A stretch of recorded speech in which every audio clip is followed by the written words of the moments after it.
Well, like my beard, this could be described as the morning after, the landfill. The landfill comprises of every type of rubbish that we might throw away the night before. And there's every type of animal here enjoying it. Not just domestic rubbish, we've got also things like this. It's a power pack from a computer. It contains all sorts of heavy metals, plastics, and other components that shouldn't be here. Why are we worried about it? Because it's not going away, no matter how much we cover it up.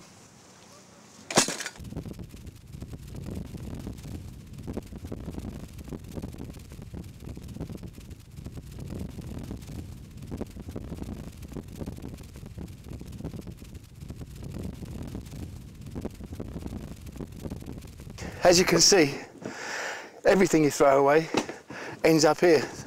It doesn't matter what it is, domestic rubbish, sanitary towels, waste from toilets, waste from the kitchen, it's all rotting and it's all a mess here.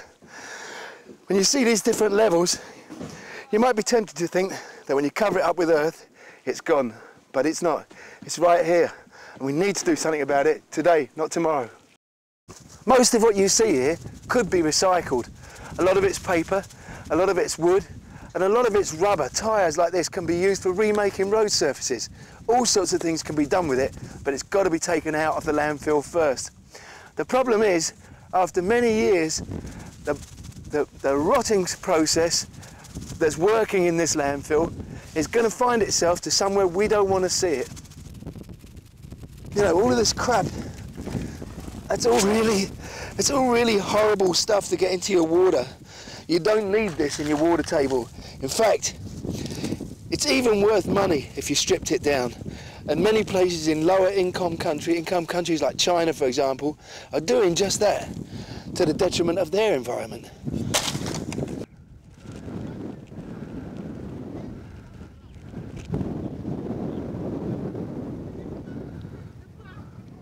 Just a short look around the tip, and what we find is batteries, lead, all sorts of toxic properties in these, of course, sulfuric acid as well. And there, for anybody to find, is a heavy solvent, which is pretty dangerous if kids find it. Not least of all for the animals. Birds come here and start eating from it, and so do goats. Goats are in the food chain. So the next time you have a leg of lamb, be careful you don't glow in the dark. To give you some idea of the volume of this problem, I'm about halfway up the top of what's been slowly gathering here and dumped over the years. Just like on the other side, it's actually full of organic waste and all sorts of other waste which is working away below the surface. But we don't see that because what's behind you is a whole mound of earth, topsoil. It could be used for farmland. It could be used for all sorts of agricultural purposes, but we're using it to cover up rubbish.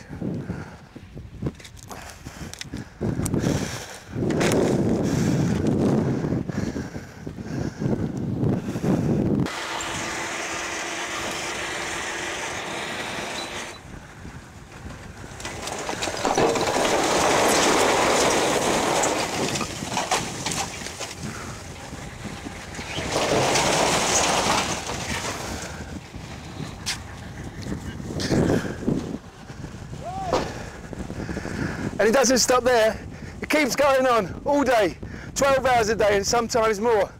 Nobody knows what's in that rubbish because it's never been looked at and there's no regulation. We could put sulfuric acid, oil, anything we want, and it's all going to sit there under that secret of earth. It's not right, we've got to stop it. And this is the worst thing you can do with your municipal unsorted waste, and that's burn it. When you burn waste like this, it releases all sorts of chemicals into the atmosphere. Dioxins, other pollutants go wafting away there. Sulfur dioxides, all sorts of things that you don't want to know about. But unfortunately, you'll be breathing them in all too quickly.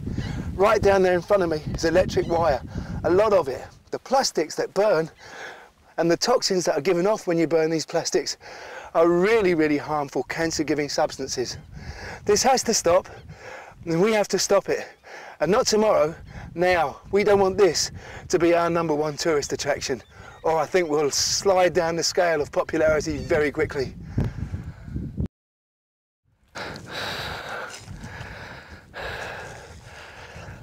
Right here, what we've got is old canisters. There's 4 or 5 of them laying around. A few have already exploded over there. What they hold is Freon. It was what goes in your air conditioning. Keep your room nice and cool so you can breathe nice and easy.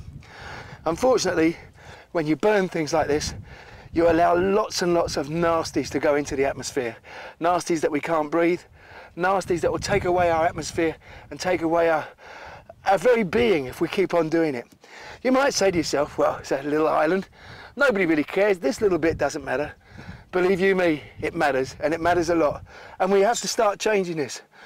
Not tomorrow, today.